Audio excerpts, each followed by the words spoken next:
Long, short, les ordres déclenchés lors d'achat et de vente. Salut, dans cette vidéo, je vais t'expliquer ce qui se passe lorsque tu passes un ordre d'achat ou de vente. Voilà, ici donc on a une tendance haussière qui est schématisée ici en blanc. Si tu as vu les précédentes vidéos, tu sauras ce que c'est. Lorsque tu décides de passer un long, c'est-à-dire un achat. Donc quand tu long, tu déclenches un achat. Admettons que tu déclenches un achat à ce niveau-là.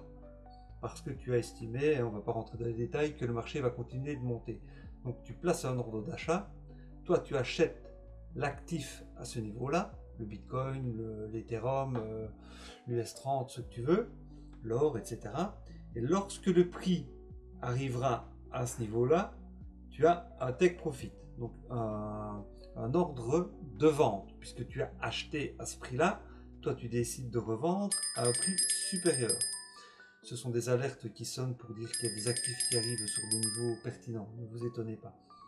Donc, lorsque tu places un ordre d'achat, tu mets également un ordre d'arrêt de perte pour te protéger, pour ne pas perdre tout ton capital. On verra ça plus tard. Donc ici, en rouge, tant que l'actif ne passe pas la barre du bas, tu es toujours en cours. Dès que l'actif monte et arrive à la barre du haut du rectangle vert, tu es stoppé, tu n'es plus dans le trade puisque tu as mis un arrêt de profit et tu vends l'actif. Donc tu achètes l'actif, l'actif monte, tu vends l'actif et tu prends tout ça de profit.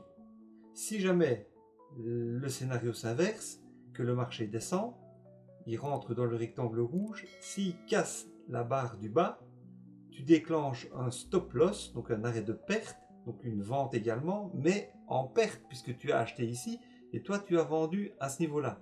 Donc il faut bien comprendre que quand tu passes un long, donc que tu fais un ordre d'achat, tu places automatiquement un ordre de vente plus haut en bénéfice, mais également avec ton stop loss un ordre de vente en négatif. Et inversement, lorsque tu shortes le marché, donc quand tu passes un ordre de vente, qu'est-ce qui se passe? Automatiquement, tu mets ton stop loss au-dessus d'un niveau qui pourrait être cassé un peu plus haut, mais pour ne pas perdre tout ton capital, tu ne le mets pas trop haut, ou il y en a qui ne mettent pas de stop loss, mais là, ils risquent de tout perdre. Donc, tu mets ton ordre de stop loss un peu plus haut et ton take profit sur un niveau pertinent, par exemple ici. Donc, quand tu as vendu le marché à découvert, le marché descend dans le rectangle vert. Lorsque tu touches ta limite de take profit, un ordre d'achat est déclenché puisque toi, tu as vendu à ce prix-là et tu dis, je vais le racheter moins cher. Ok, on verra ça, en fait, la vente à découvert, je vous expliquerai ça pour ceux qui ne savent pas ce que c'est dans une autre vidéo. Et tu auras mis évidemment un ordre d'achat pour te protéger en perte, puisque toi tu vends ici.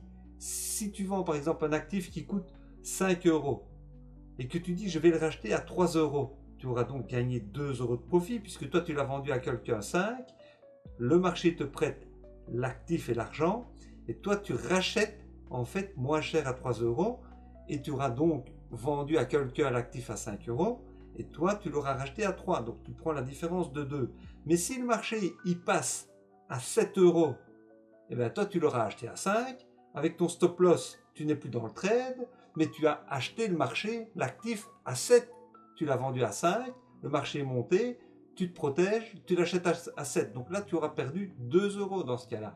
Donc il faut bien comprendre qu'à chaque fois que tu passes un ordre d'achat, tu mets un ordre de vente plus haut, et automatiquement un ordre de vente plus bas. Et quand tu vends le marché, tu mets un ordre de vente, un ordre d'achat plus bas et un ordre d'achat plus haut. Et ça, le composite man, il le sait très bien. Et il a besoin de ces ordres, lui, pour faire bouger le marché. Parce que quand il n'a plus assez d'ordres, il vient chercher tous les stops des traders retail, des petites banques, etc. qui fonctionnent comme ça. Donc ils viennent, ils prennent les ordres et puis ils injectent le mouvement quand il manque d'ordre. Et ça, il faut vraiment bien l'intégrer. Je vous expliquerai le principe de liquidité dans une autre vidéo. Mais bon, revoyez cette vidéo-là une ou deux fois ou trois jusqu'à ce que vous ayez bien intégré tout ce que je viens de vous expliquer. Voilà, j'espère que tu as aimé. Mets un like, n'hésite pas à t'abonner pour ne rien manquer des prochaines vidéos. Et puis on se dit à une prochaine. À bientôt, ciao ciao.